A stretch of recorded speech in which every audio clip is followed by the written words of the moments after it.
Assalamualaikum warahmatullahi wabarakatuh. Saya Fatur Rahman. Di sini akan menjelaskan tentang review jurnal mengenai implementasi penggunaan kecerdasan buatan dalam pembentukan peraturan daerah. Kami dari kelompok 11 kelas TI 20A1. Anggota kami beranggotakan 2 orang. Yang pertama saya sendiri dan yang kedua Teguh Dharma Saputra.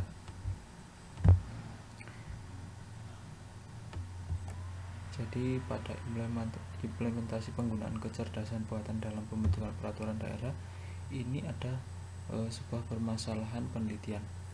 Jadi di dalamnya ada bagaimana implementasi penggunaan kecerdasan buatan dalam pembentukan perda atau peraturan daerah. Apakah penggunaan AI dalam proses pembentukan perda memiliki pijakan secara teoritis oleh ahli maupun basis yuridis dalam berbagai perundang-undangan. Tujuannya apa? Jadi tujuannya menganalisis dan mengurai bagaimana implementasi penggunaan AI atau Artificial Intelligence dalam pembentukan sebuah peraturan daerah. Subjek penelitian dari implementasi ini adalah peraturan daerah.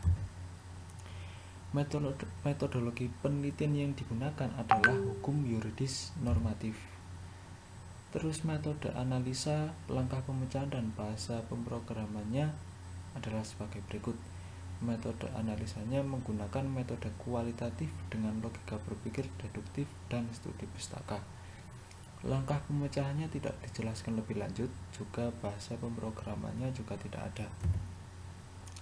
Nah, hasil yang diperoleh dari implementasi ini dari penelitian yang sudah dilakukan oleh si peneliti tadi, yaitu penggunaan AI dalam pembentukan perda atau peraturan daerah itu tidak serta-merta dapat menggantikan manusia sebagai fungsi organ pembentuk perda. AI juga hanya diposisikan sebagai alat pembantu saja. Nah, begitu hasilnya. Kritik dari kami reviewer, peneliti hanya berteori saja tanpa ada implementasi AI secara langsung dalam pertumbuhan perda. Kedepannya agar dapat dibuat secara nyata AI yang mampu membuat sebuah peraturan daerah.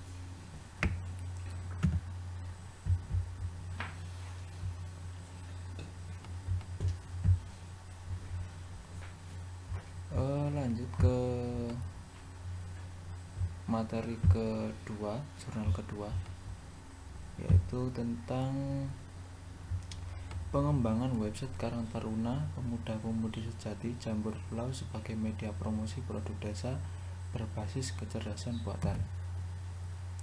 Permasalahannya ada karena maraknya tingkat kejahatan seperti narkoba dan lain-lain, dikarenakan banyaknya pengangguran dan rendahnya minat pemuda desa untuk melanjutkan pendidikan ke jenjang yang lebih tinggi, dan juga sebab kurangnya lapangan pekerjaan meskipun Jambur Pulau tersebut berada di posisi yang strategis. Tujuannya dari penelitian ini adalah mengurangi tingkat pengangguran sekaligus memberikan media promosi untuk produk-produk masyarakat Jambur Pulau. Subjek penelitian dari pembuatan website ini adalah masyarakat desa Jambur Pulau, terkhusus pemuda usia produktif, yaitu antara 17 sampai 23 tahun yang berminat untuk mengikuti pemrograman web. Metode yang digunakan dalam penelitian ini adalah metode waterfall, sedangkan rancangan sistemnya sendiri tidak dicantumkan dalam jurnal. Metode analisanya tidak ada. Kemudian langkah pemecahan masalah dimulai dari analisis data, sistem, dan pengguna.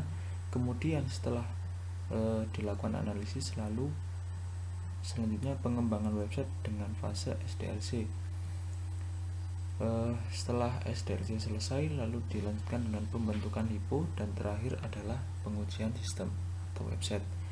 Bahasa pemrograman yang digunakan adalah dalam hal ini chatbot itu menggunakan PHP MySQL untuk database-nya dan Ajax untuk menampilkan pesan chatbot secara otomatis tanpa refresh.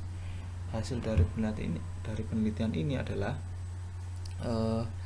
program PKM yang telah dilakukan itu menghasilkan sebuah website Karang Taruna yang dapat dioptimalkan untuk mempromosikan hasil produk desa Jambur Pulau. Kritik dari kami atau saran dari reviewer yaitu website kedepannya ditambah dengan fitur-fitur tambahan yang dapat membantu untuk mengembangkan usaha masyarakat. Terima kasih. Lanjut di part ketiga nanti setelah ini.